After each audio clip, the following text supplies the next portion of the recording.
Good morning, everybody. So I was asked to kind of give a broad kind of framing talk for all the great presentations that we're going to hear about today in terms of the scientific work that folks are doing to get at this question of social and environmental factors that drive health disparities that are of environmental justice concern, particularly in the state of California, but also nationally. So I like to start with this kind of reality check, which is California is a bellwether for demographic change for the rest of the country, and I do believe that one of the reasons why CalEPA, OEHA, ARB, other agencies have been kind of leading on these issues. How do we better integrate sustainability as well as environmental health and equity goals in regulatory decision making is in part driven by this demographic change that we are experiencing now nationally. And it's great because we're the 5th largest economy in the world. So what we do actually matters in terms of our size. The other thing I like to point to is we are now, in terms of federal funding, have had almost 3 decades of financial incentives as scientists to do more community engaged work with our science. Okay, this started in the wake of President Clinton's executive order on environmental justice, and a lot of agencies started to rethink, you know, how do we do this work more in terms of thinking about EJ issues. And the National Institutes of Environmental Health Sciences in particular really built in a lot of financial incentives for scientists like myself and others in the room to add community engaged component that really integrates community perspectives and encourages community engaged science. And so I think now almost 3 decades of this kind of collaborative work of scientists working with communities has changed how scientists approach studying environmental links to disease causation and to think more broadly. So I want to talk about what I like to term environmental riskscapes and their cumulative impacts and what their implications are, showing some highlights for understanding environmental health disparities, and then what are the implications for community engaged research, and even more importantly, community engaged regulatory decision making. So in part because of these collaborations, but also in part because I think of the effectiveness of the environmental justice movement itself, advocates and communities that are impacted by environmental hazards and multiple social stressors have really pushed the field of environmental health to think more systematically about how social inequality is linked to environmental degradation and health disparities, and to get us, as Lauren mentioned, that we can't just focus on one pollutant at a time. There's multiple hazards in the multiple environments in which people circulate all the time. And then also thinking more systematically about what do we mean by vulnerability, either community vulnerability or individual level susceptibility due to chronic stressors that might enhance susceptibility to the toxic effects of environmental hazard exposures, things like poverty, malnutrition, everyday experiences with discrimination and underlying chronic health conditions. So these are the kinds, this is a picture of cumulative impacts. This is Richmond, which has been an epicenter of EJ organizing. And you can, in addition to the large refinery Chevron, you can see multiple other kinds of environmental hazards that are there: freeway corridors, a rail yard, the port, other kinds of things. And then you see Liberty and Atchison Villages, which is one of the communities that is along the fence line where my research group has done a fair amount of exposure assessment work in collaboration with communities there.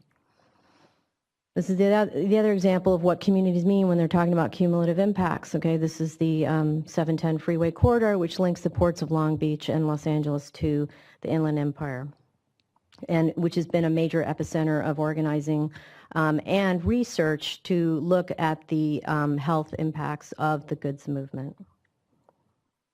So in terms of a schematic and trying to wrap our brains around the kinds of conversations that scientists have been having with impacted communities, this is kind of how I like to boil it down, which is thinking about this triple jeopardy, where you look at disparities in exposures in the green box, where it can be multiple exposures to different kinds of hazards, whether that's hazardous occupations, bad air quality, noise, traffic density, water contamination. And then you have in the middle box the social vulnerability factors or extrinsic factors that are not biological. These are social. And I would also add modifiable by policy change. Okay? These have to do with things like poverty and food insecurity, psychosocial stressors related to violence in neighborhoods.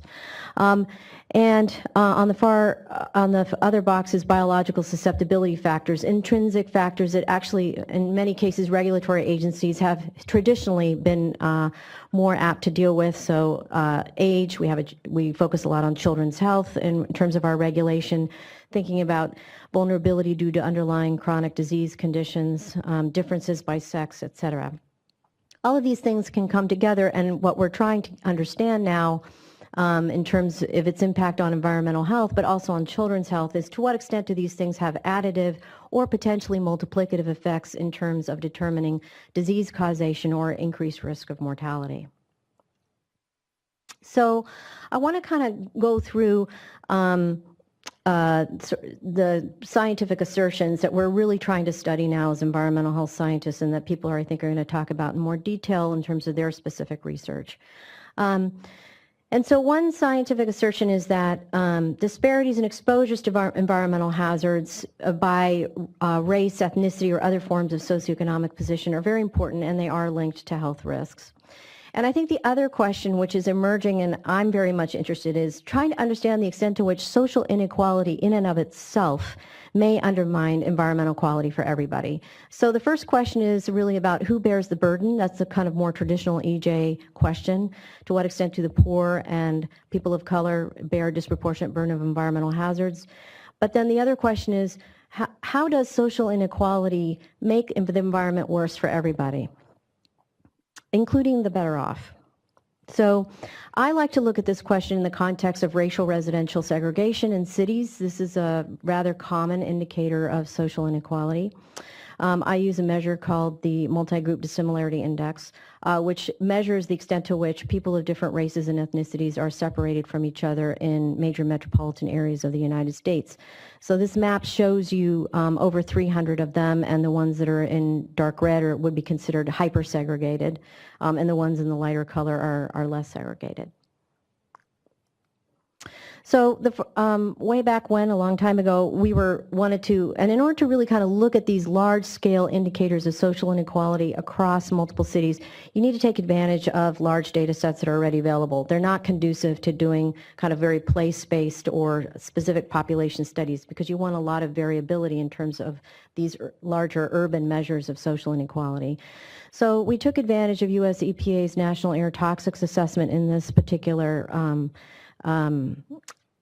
study, and we looked at pollutants, multiple pollutants that were defined as known, probable, or possible carcinogens, and estimated lifetime cancer risk associated with living in particular census tracts in these metropolitan areas that I showed you in the map. And so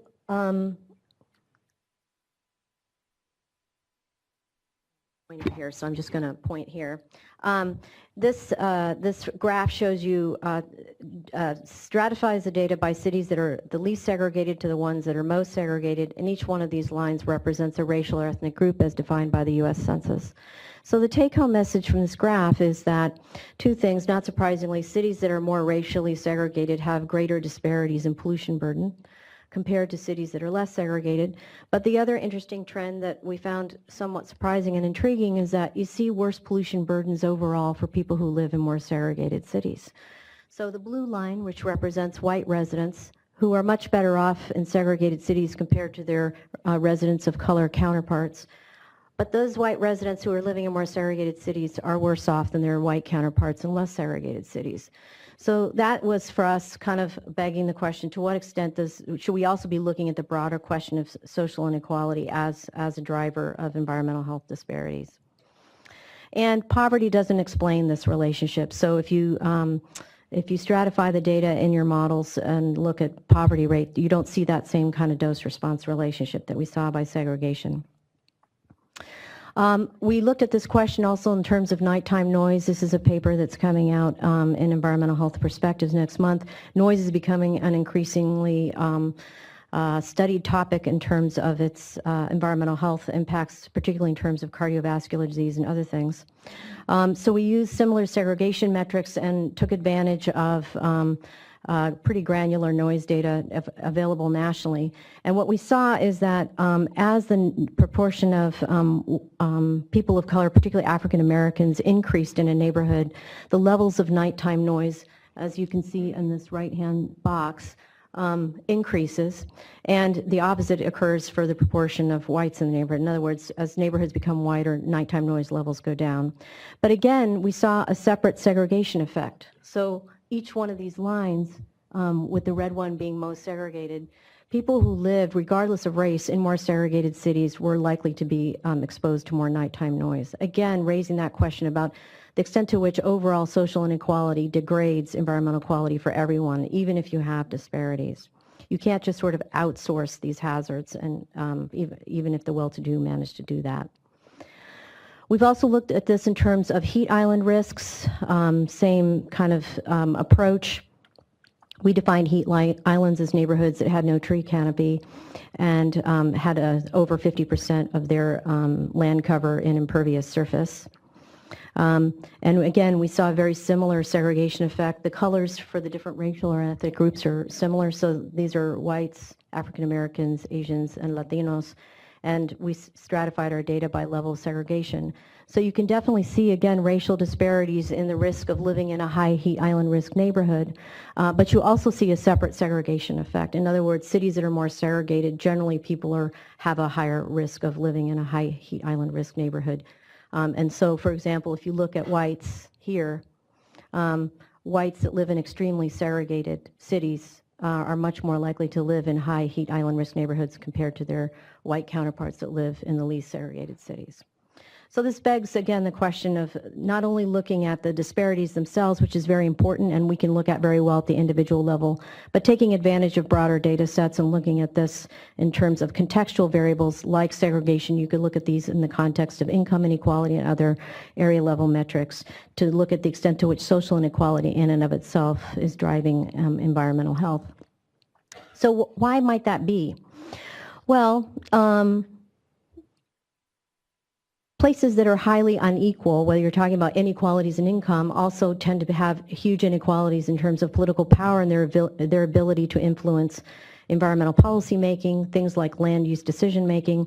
So these asymmetries in political power can potentially have adverse health impacts if folks that are better off assume that they can just kind of locate potentially hazardous facilities or other things in other people's neighborhoods without realizing that they still have a common airshed, for example. That might be a potential driver. The other issue is the environmental intensity of work and consumption. One other aspect, and particularly this is very relevant, I think, to air quality, is that cities that are more segregated, people tend to have to drive more. So more vehicle miles traveled, you have to travel longer to get to your place of work, access basic services because of that physical separation. That can undermine certain aspects of environmental quality. And then also places that are more unequal can experience a general collective erosion of social cohesion and cooperation.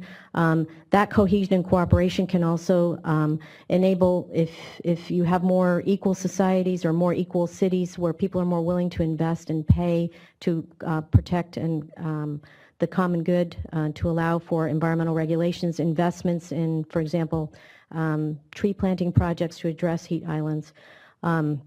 This could be one pathway. So a lot of economists, in addition, and social scientists are trying to understand what are exactly the pathways that might explain the ways in which social inequality can degrade environmental quality and sustainability overall.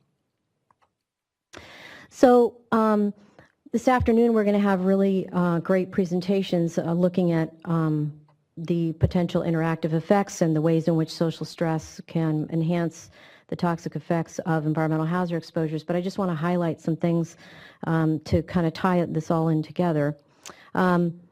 So I became interested in this question, taking advantage again of birth data available in California over a period of 10 years, and to look at the relationship between birth weight and exposures to PM among women giving birth in California.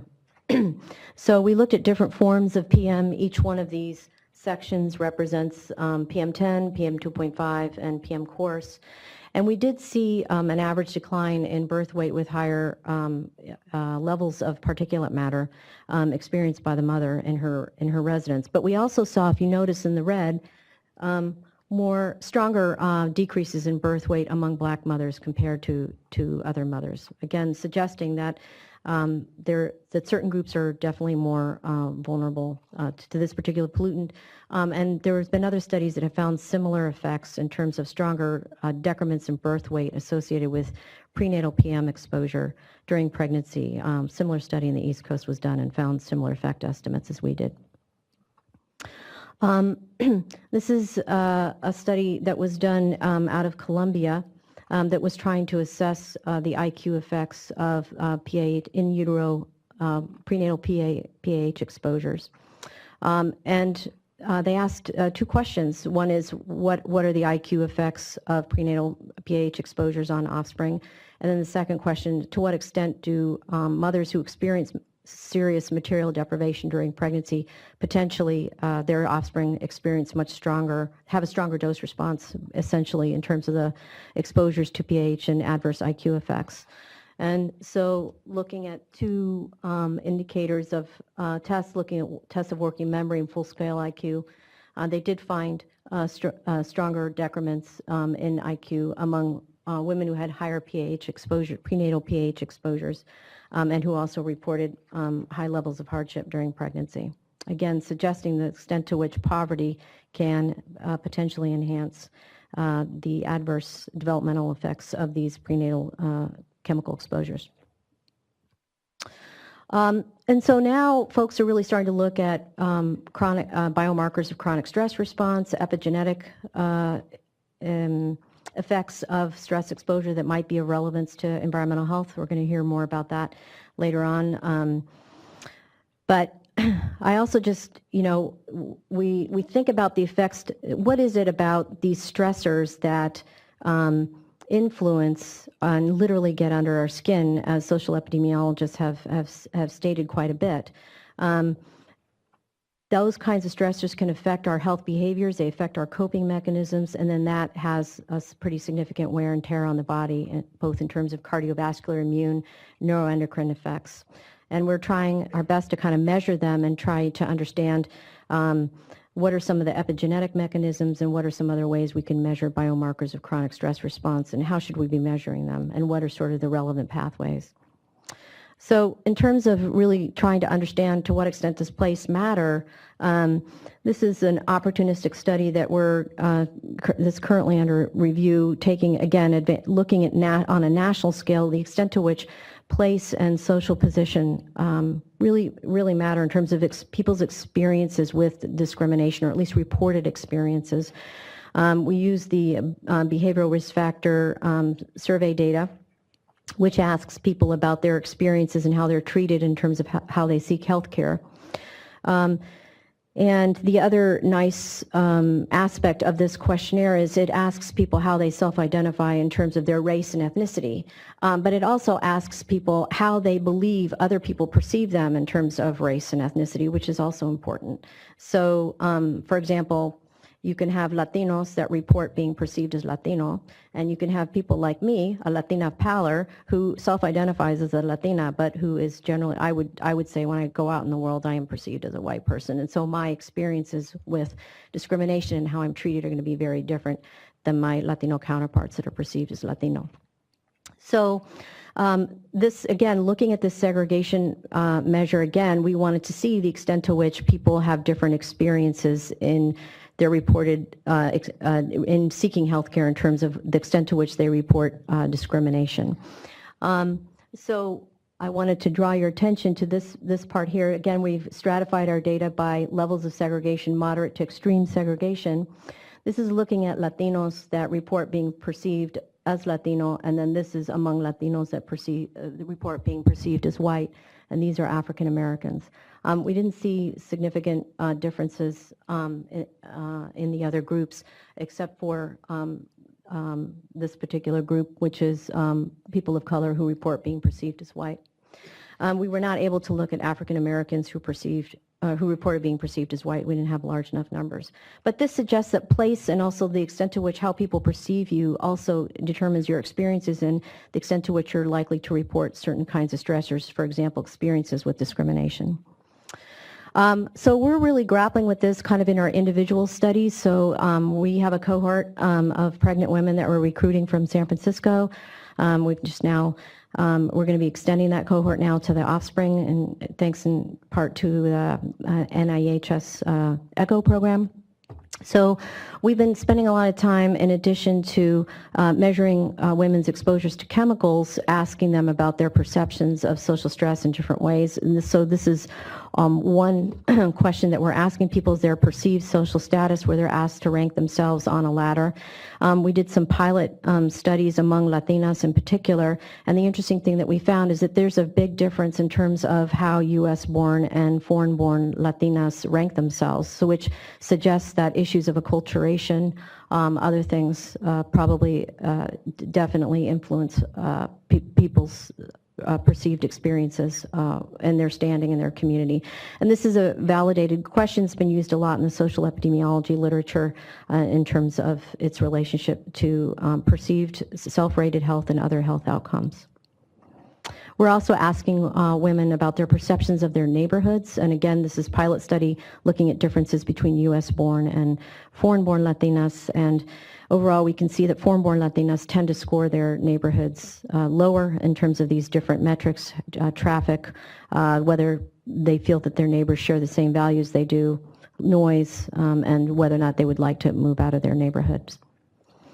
And then, again, some pilot study, take it with a big grain of salt, looking at telomere length, which has been something that some folks have been looking at, which is an indicator of advanced cellular aging.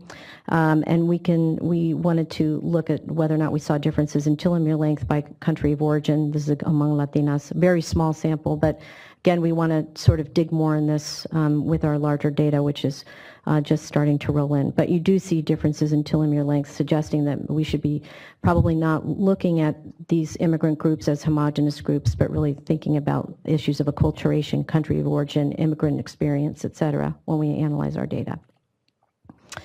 So what are the implications of this? You know, I would argue that the evidence that's out there, and we're all really starting to get into this, we're becoming much more multidisciplinary, transdisciplinary. We're borrowing from the methods of social epidemiology as environmental health scientists to really kind of understand these issues of social and environmental stressors and the extent to which they might explain the origins and persistence of environmental health disparities. Environmental justice communities, many of whom with which we work, would say that science is playing catch up with their wisdom. And the reality is that regulatory science still doesn't account for the cumulative impacts of hazards and socioeconomic stressors very well. We're very good at adding safety factors for things like kids, but we haven't quite figured out how we do that for social and those so-called extrinsic factors that I talked about at the beginning. So the science has a ways to go. The evidence is not unequivocal. It's complicated and messy, and it's a wicked problem. And yet communities don't necessarily want to wait around until all of us kind of figure out what the deal is. And so, as Lauren mentioned in her opening remarks, there's potential now in terms of what do we do now as scientists are figuring things out? And so one of which is developing indicator approaches for mapping cumulative impacts in ways that can advance environmental justice goals in decision making, even as epidemiological methods and the science of cumulative risk assessment starts as we try and get it better. And so this is really about integrating place-based measures of environmental and social stressors in a kind of qualitative way to begin to inform and screen identify communities that might require additional regulatory attention. And so a lot of folks have been trying to work on this, and now OEHA has really adopted this strategy, and Laura August is going to talk about it this afternoon. But how do you develop a mapping strategy and an indicator approach that is data-driven but also has community-engaged piece to it? Because if it's going to guide regulatory decision-making, stakeholders have to trust what you've done and understand what's under the hood, so to speak, and have an opportunity to kick the tires. And then how are you going to apply it for land use planning, funding allocations, regulatory decision-making and enforcement possibly, and outreach to communities that maybe aren't hyper-organized and sort of being the squeaky wheel that gets the oil, but communities that nonetheless have pretty significant issues and require regulatory attention. So CalEnviroscreen, I think, is a great model of that and has really worked hard to collaborate with both scientists that have been thinking about this, but then also really subject themselves to a lot of stakeholder feedback along the way and keeps improving it. So we're now at CalEnviroscreen 3.0. And we've been talking about and thinking about the ways in which there's a variety of, this is just one of multiple approaches to cumulative impacts tools. We published a paper last year with Gina and Lauren and other folks at OEA, really trying to sort of how do we understand all of these different kinds of tools and their, in terms of their analytical method, the extent to which they're qualitative versus quantitative on the y-axis, and then the extent to which they encourage community engagement in the development of these kinds of tools on the x-axis. And I just want to say that, you know, community engagement is key to the success of these things. You can't use these to inform decision making without that. And it can actually make the quality of the data better, and it builds essential trust if you're actually going to use it for something. In terms of how we think about how we integrate both sustainability and environmental justice goals, I think one of the best examples is the Greenhouse Gas Reduction Fund, which is legislation that was developed as an add-on to California's Global Warming Solutions Act. Okay, and there's people in this room that were the brain that really developed this idea, because there was a lot of one big tool that ARB uses to advance its climate change goals is a cap and trade program, which has been controversial, particularly in the eyes of EJ advocates. And yet this is an essential piece of the toolbox moving forward to reduce greenhouse gases in California. And so now folks are going to have to pay for something they used to be able to do for free in terms of emitting greenhouse gases. This legislation, the AB 535 and now AB 1550, requires that a portion of those funds that come into the general fund from the cap and trade program be invested in EJ communities. Okay, so in many ways it's really an effort to integrate environmental justice and sustainability goals through very concrete policy making. And the beauty of it is that this indicator approach, CalEnviroscreen, is part of the method to identify the communities where those investments should be happening, both in terms of reducing exposures to environmental hazards, enhancing adaptation capacity of those communities that are least can afford to do it on their own, and ensuring that cutting-edge mitigation strategies are also targeted to those communities. So this is a pretty transparent process. It's not that and there's a lot of engagement. It's sometimes messy, but it's moving forward, and it's pretty exciting. You can go online and kind of see where these investments are happening as a result of this collaboration. I just think that in terms of really kind of linking some of the cutting-edge scientific work that's going on at the individual level scale and those great epidemiological studies, and the ways in which that emerging evidence has been marshaled to really improve decision making, and then integrate that into a policy tool that actually invests in EJ communities as the science sorts itself out, is a source of incredible excitement, particularly in a place like California, given its demographics.